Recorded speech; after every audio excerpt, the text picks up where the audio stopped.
Welcome to this talk. What you're looking at here is a intensive care unit inside a state-of-the-art hospital. I just want you to have a look at this. I want you to see how much effort and time and cost has gone into this example of an intensive care unit to save lives. It's here to save lives.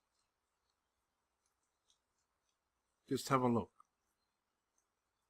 It's not the sort of place where you want to end up. It's a very important life-saving place.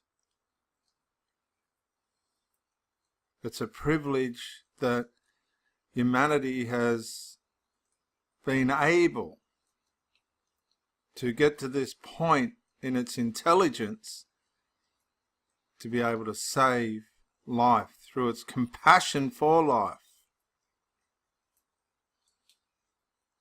Look, absolutely amazing. There's nothing worse than seeing somebody suffer. Now, I would be struggling and I would be lying if I didn't say I've got sincere and deep trouble with the Jehovah Witnesses' doctrine of not receiving blood. I can't find anywhere in the scriptures where this is valid, and I'm not sure why governments are allowing this erroneous demonic doctrine to be carried out against its followers. I can't understand how people could just stand there and watch one of their loved ones fading away out of life because they need a blood transfusion, and do it in the name of Jehovah. I don't think it's any different to an Islamic person running into a building with a grenade and taking life in that way. How can anybody in the name of Jehovah, which is what they call their God, come up with this idea that blood transfusions are not of the Bible? Well, I'm a professional theologist. I'm a professional Bible, whatever you want to call me. I've got a doctorate, and it wasn't easy. And I'm going to show you very simply how evil and wrong this doctrine is. Now, what I decided to do was to go directly to the Jehovah Witness information on this. And I've come to this point, there's probably more, but I've found, what does the Bible say about blood transfusions? Now, these people are claiming that this is what the Bible says about blood transfusions. Now, the Bible does not say anything whatsoever about blood transfusions. So right from the outset, right, the suggestion that the Bible talks about blood transfusions is deceptive. It is demonic and deceptive.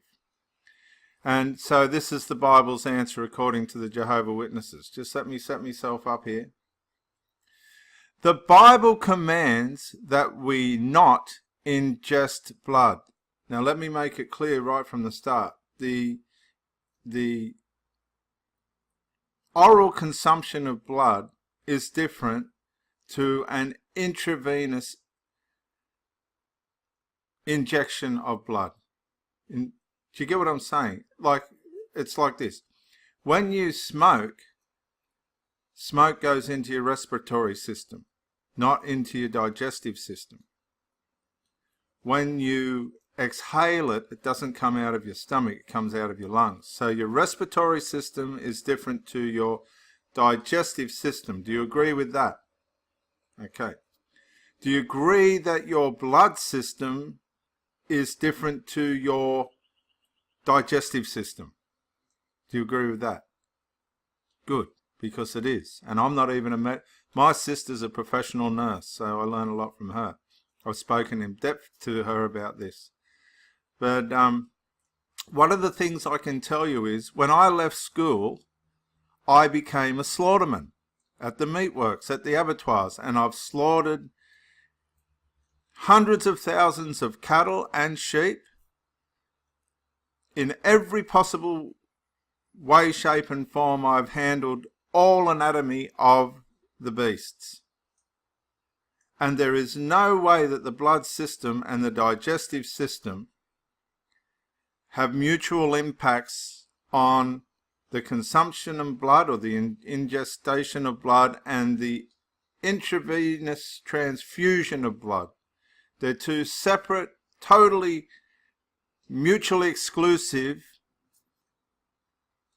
events. Now let's read on. The Bible commands that we not ingest blood. So we should not accept whole blood or its primary components in any form,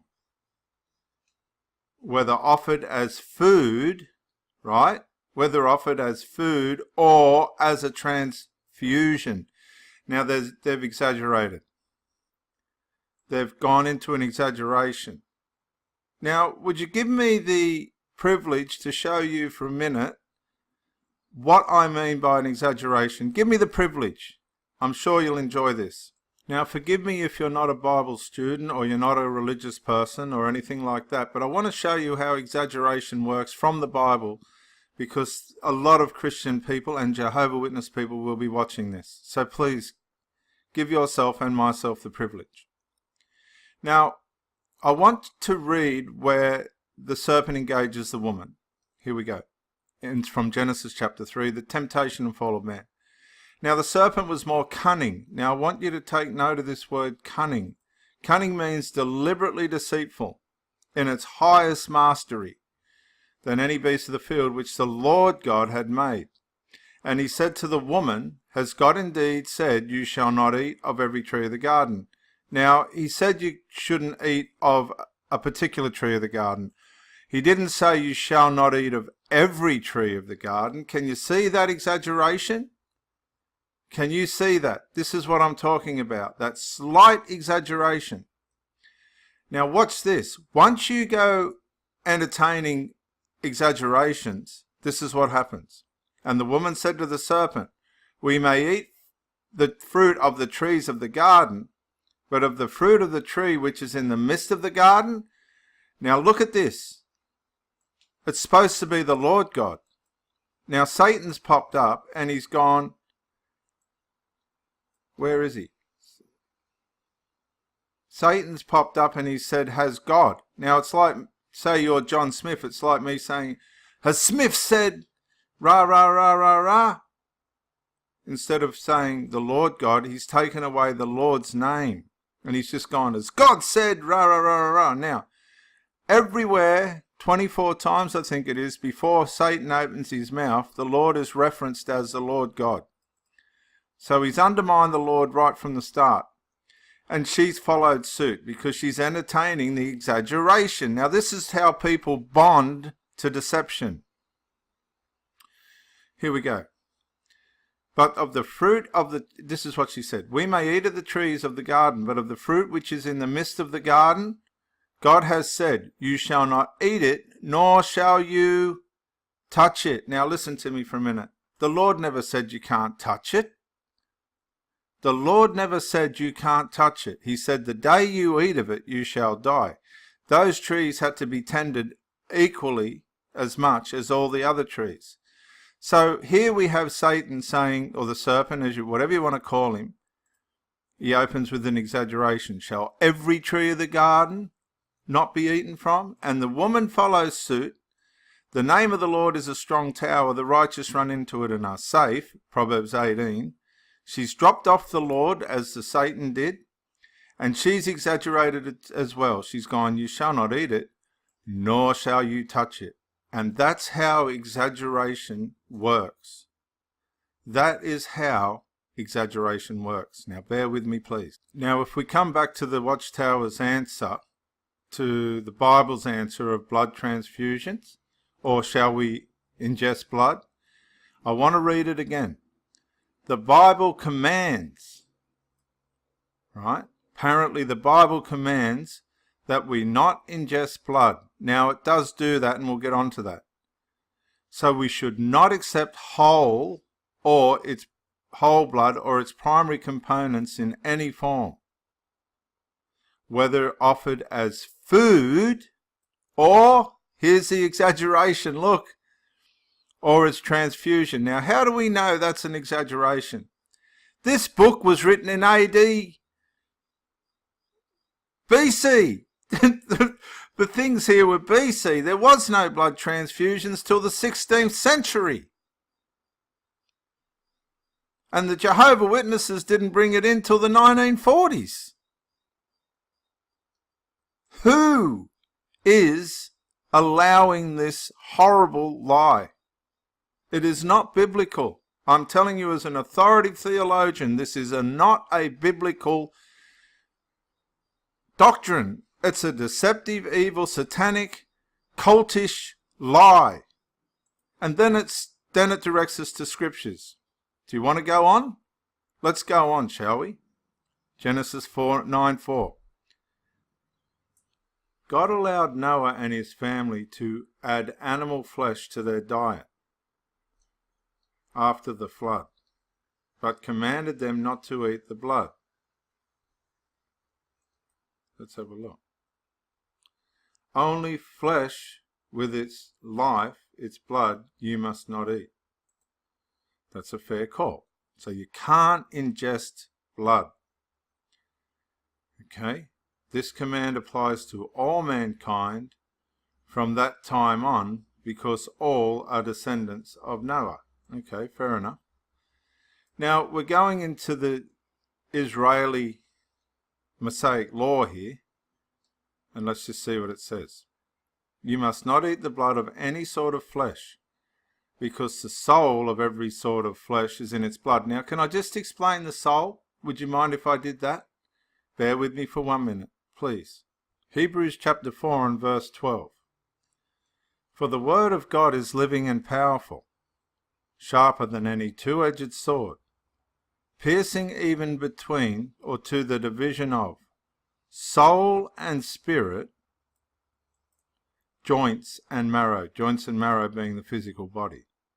So a human being is made up of a body and a spirit, and that creates a living soul. Bear with me. And now let's turn to Genesis chapter 2 and verse 7, and this is very critical to understanding how you're made. And the Lord God, not God, the Lord God, look, formed man of the dust of the ground. Now, what would the dust of the ground be? That it would be the physical content of what the body of man was going to be made up of prior to what's about to happen. And breathed, that's the spirit, breathed into his nostrils. The Lord's obviously shaped this man out of mud, because man in Hebrew means mud. Adamah. Adamah is the Hebrew word. Made him out of the mud, formed him, and breathed into his nostrils the breath of life. What would the breath of life be? The spirit. So you've got the physical content, the mud and the dust of the ground. You have the breath of life breathed in. And what did that create? And man became a living what? A living soul. And that's what makes us unique. Each and every person is a unique individual living soul. Have you got that? The dust of the ground combined with the Spirit of the Lord equals a living soul that will live for eternity. This living soul was going to live for eternity. Bear with me. Now, just let me ask you, as a general viewer, and I would love to hear you be able to communicate with me, but I can't. But what does SOS mean? Save our soul, doesn't it? Save our soul. Now that creates a very serious problem for the Jehovah Witnesses, because they don't think that you have a spirit. But what did we just learn? You can't have a... Guess what? your body can't survive without a spirit, because the spirit is the life force. So when you're given a spirit and a body, you become your individual, unique person, your individual, unique soul. Now, what they're saying here, what the Bible's saying is, and the Lord's saying is, only flesh with its soul, its blood, you may not eat. Right? Now, I've got to tell you something. I used to be a slaughterman.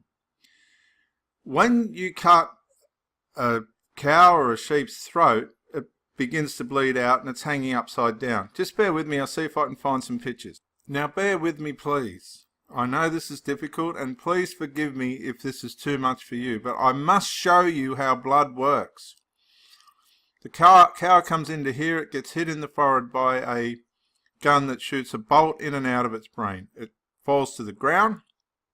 The machine rolls over and drops the cow out here. The slaughterman puts a chain around its leg and it's hoisted up on a chain and begins the process of being stripped down to meat.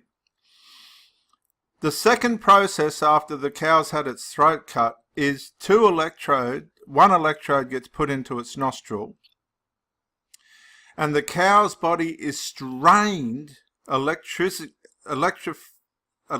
strained, right, to force the blood out. And you physically see the blood, the volume of blood leaving the body of the carcass.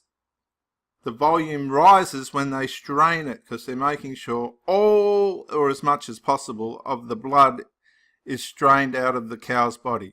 Now, I wanted to show you that because the problem with this is, yes, it gets a majority of the blood out of the beast, but it doesn't get all of the blood out of the beast. And we know that because down in the chillers, there's still blood that leaks onto the chiller floors and in the butchers and stuff. So if Jehovah Witnesses eat meat, then I don't care whether they cook it or not, they're eating the blood.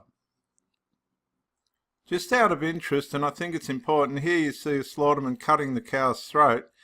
See the two legs hanging there? I've seen slaughtermen kicked, ribs broken and faces smashed, and hit walls as far back as behind this man here, and to be taken away. My point, what I wanted to say is, what a lot of people don't know is the Muslims pray over every single animal that's slaughtered in Australia. I don't know about the United States, but the Muslims pray over every animal that has its throat cut in Australia for halal purposes. There's another religious fact. So my point is this: when a soul dies, when an animal dies or a human dies, where does the soul go? The soul leaves the body, doesn't it? For the Jehovah Witnesses, the soul goes back to God's mind, which is a lot of rubbish, because now the soul, when a body dies, the soul leaves the body in the spirit, individually and uniquely in that spirit that God has given them, and that proves that there is everlasting life for every unique person that is given life. Now, is the soul in the blood after the animal dies? No. It's blood, but it's still forbidden to be eaten. Okay? Now, here's a New Testament verse. Abstain from blood. Abstain from blood. Now, they've left something out here. Now, the abstination of blood here is the ingestion of it. It's not the transfusion of it, okay? It's the ingestion of it. There was no transfusions of blood in biblical times. God gave Christians the same command that he had given to Noah. History shows that early Christians refused to, consume whole blood, but here's an exaggeration, or even use it for medical reasons. Now that is just an exaggeration, isn't it? Because there's no record in the Bible of people having the ability to use blood for medical reasons in those times. The first record of any attempt to transfuse blood, if you Google it, Give yourself the privilege to Google it. Is in the 16th century. Okay? Now, they ask this. Why does God command us to abstain from blood? Here we go. There are sound medical reasons to avoid blood transfusions. Yes, there are. Yes, there are. More important, though, God commands that we abstain from blood because what it represents is sacred to Him. Well, that's true to a point, but it is not applicable to blood transfusions. Now, you can see that, can't you? Bear with now the risks. Blood transfusions are generally considered safe, but there is some risk of complications. Mild complications are rarely severe. Ones can occur during the transfusion or several days or more after. More common reactions include allergic reactions, which might cause hives and itching and fever. Blood-borne infection. Blood banks screen donors and test donated blood to reduce the risk of transfusion-related infections. So infections such as HIV or hepatitis B or C extremely are rare.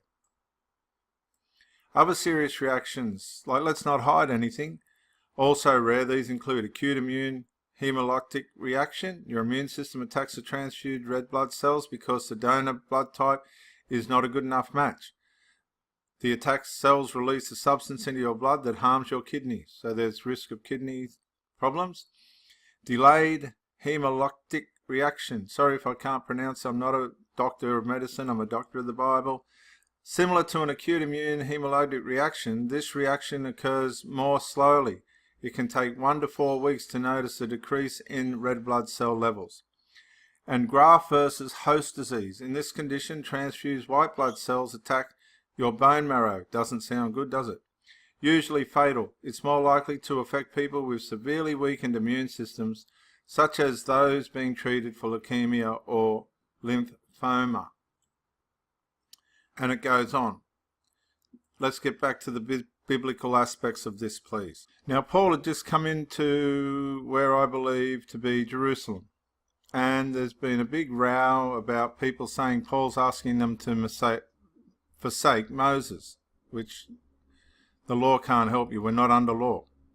Now, they come down to verse 25 of Acts 21 that says this, but concerning the Gentiles who believe, we have written and decided that they should observe no such thing being to be circumcised, okay, and all that, or to shave their heads and all this stuff, except that they should keep themselves from things offered to idols. Now, I just want to say to you people, I'm sorry, but all cattle and sheep in Australia, in the majority of cases, are prayed for by the Muslims for their halal meat. And they go down into the chillers and they select the meat. They first view the cattle out and sheep outside in the selective areas, and then when they're cut, when their throats are cut, it's usually by a Muslim. So they're offered to Allah. So I don't know how you're going to resolve that. And from blood, now what would that be? Black pudding, wouldn't it? You can't eat blood. You can if you want, but religiously you're not supposed to. And from things strangled. Why is that? Because the blood isn't strained out of them, okay? And from sexual immorality. Now, sexual immorality is a whole other subject, isn't it? But we'll leave that for another day. The reason why you can't eat things strangled is because the blood hasn't been strained out of it. Now, there's no mention, please, really, honestly, can you connect this to blood transfusion? Can that be connected to blood transfusion? We're talking about AD 100 here, just to be fair, the 1st century. Can that be connected to blood transfusion? Can it? No, in all reality, can it? I mean, there's people dying because of this doctrine. Can that be connected to blood transfusion? No, it cannot. There is no way that that can be theologically applied to the medical use of blood transfusion. It is just not there. It's not there. But somehow it's been maligned to have apparently included blood transfusion. There was not blood transfusion in those days. Wake up! So we've been to the butcher, Jehovah Witnesses, and we're eating our meat. We've cut the meat. It's relatively well done. Be it well done or not, what's the first thing you see in the fibre of the meats? It's well cooked. It's all been cooked. It's a nice T-bone, actually. What do you see in the fibres of that meat? Say it. Blood. Blood. You're eating blood. Every time you eat any product of animal in the form of its flesh, inevitably you will be eating, to some content, blood. So on the one hand you'll sit there and eat your meat, and on the other hand you'll let people pass away. You'll let people die because they need blood in their system. That is evil and demonic, and that is wicked. And it is not of Jehovah or God or Jesus or anyone of that nature. What do you think these places are for? They're to save life. They're to save souls. And you people have got the gall to sit there and eat your meat with blood in it, doesn't matter how well it's cooked, and let people die? Now I found this, estimates of maternal death rates among pregnant women. We have found 2 reports to date, one from the US and the other from the UK. Dr. Carl J. Safir led a study at Mount Sinai School of Medicine in New York, of the maternal death rate among Jehovah Witnesses. The report indicates a death rate of 521 deaths per 100,000 live births. Wow, a rate nearly 44 times higher than that among the general US population. The precision of that number is in doubt because it was based on only 2 deaths. Senior Sophia said, the findings imply that special care is required for women who are Jehovah Witnesses, including special counselling prior to delivery, methods of minimizing the blood loss at delivery, and fast treatment for any hemorrhage. And that's from the 2004 September UK report, the confidential inquiry into maternal deaths, Okay, let's say it's 300. For goodness sake. This is from the Jehovah Witnesses website thing. Jehovah Witnesses don't believe in medicine or medical treatment. That's a myth, right? The fact is we seek the best possible medical care for ourselves and our families. When we have health problems, we go to doctors who have skill in providing medical and surgical care without blood. Oh my God. We appreciate advancements that have been made in the medical field. In fact, bloodless treatments developed to help witness patients are now being used to benefit all in the community. That's a half-truth. That's a half-truth. In many countries, any patient can now choose to avoid blood transfusion risks such as blood-borne diseases, immune system reactions, and human errors. Myth, Jehovah Witnesses believe that faith will heal a person's ailments. They don't believe that, that's for sure. Fact, we do not practice faith healing. Well, maybe you should. Maybe you should, because wherever the gospel was preached, they did miracles. But I'm not going to go into that now. Myth, avoiding blood transfusions is very costly. Fact, medical treatments that avoid blood transfusions are cost effective. Myth, many witnesses, including children, die each year as a result of refusing blood transfusions. That is not a myth. That is not a myth. Fact, this statement is totally unfounded. Surgeons regularly perform such complex procedures as heart operations, orthopedic surgery, and organ transplants without the use of blood transfusions. Patients, including children, who do not receive transfusions usually fare as well or are better than those who do. Come on. In any case, no one can say for certain, no one can say for certain that a patient will die because of refusing blood or will live because of accepting it. That is, again, that is not a truth. If you're standing in an emergency ward and they're screaming at you to give this person blood and you refuse, you're making a decision for that person to die. That is just evil in black and white. Why don't Jehovah Witnesses accept blood transfusions? This is a religious issue rather than a medical one. It's not. Because it's not in there. Both the Old and New Testaments do not clearly command us to abstain from blood transfusions. They tell you to clearly command us to abstain from blood eating of it. Goodness me. God views blood as representing life. But I taught you, the life leaves the body when the body dies. There's no soul sitting in the blood. This is how ignorant this organization is. So we avoid taking blood not only in obedience to God, oh my goodness, but also out of respect for Him as the giver of life. Oh my God. Now that all sounds religious and pious, doesn't it? But it's just kerfuffle. Absolute kerfuffle.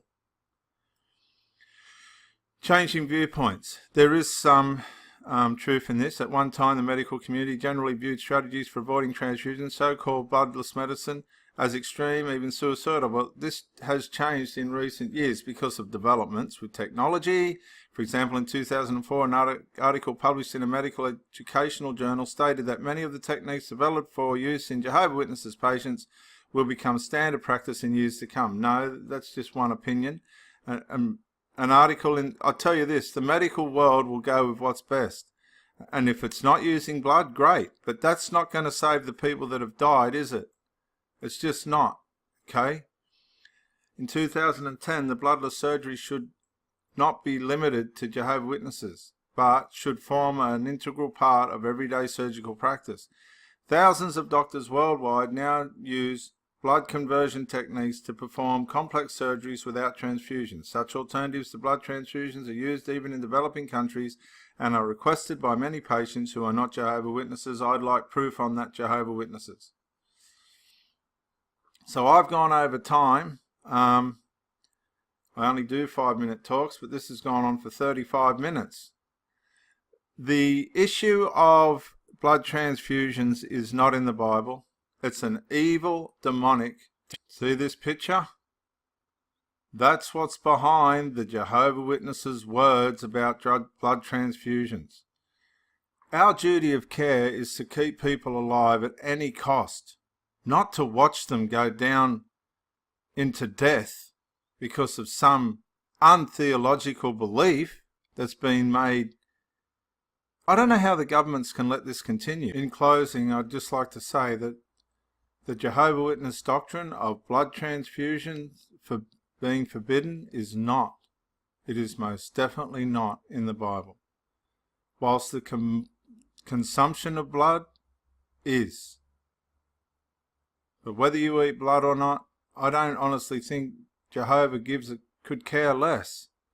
All I'm worried about is innocent people are dying at the hand of this evil, filthy, horrible, untheologically justifiable doctrine. And in some way, I hope this helps to contribute to it being stopped. I'm Dr. Jason Morrison, theologist from New South Wales, Australia. Thank you for watching, and bye for now. Yeah, Dr. Jason Morrison, theologist again. I just want to say thank you for watching the videos, and I hope you got plenty of self-rediscovery and freedom out of it.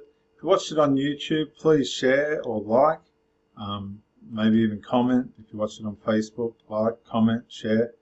But most of all, get out and live. This isn't a rehearsal. You've got a one-off life. Don't let your loyalty and your faithfulness blind you to the life that you should be experiencing. Till the next video, thank you for watching, and bye for now.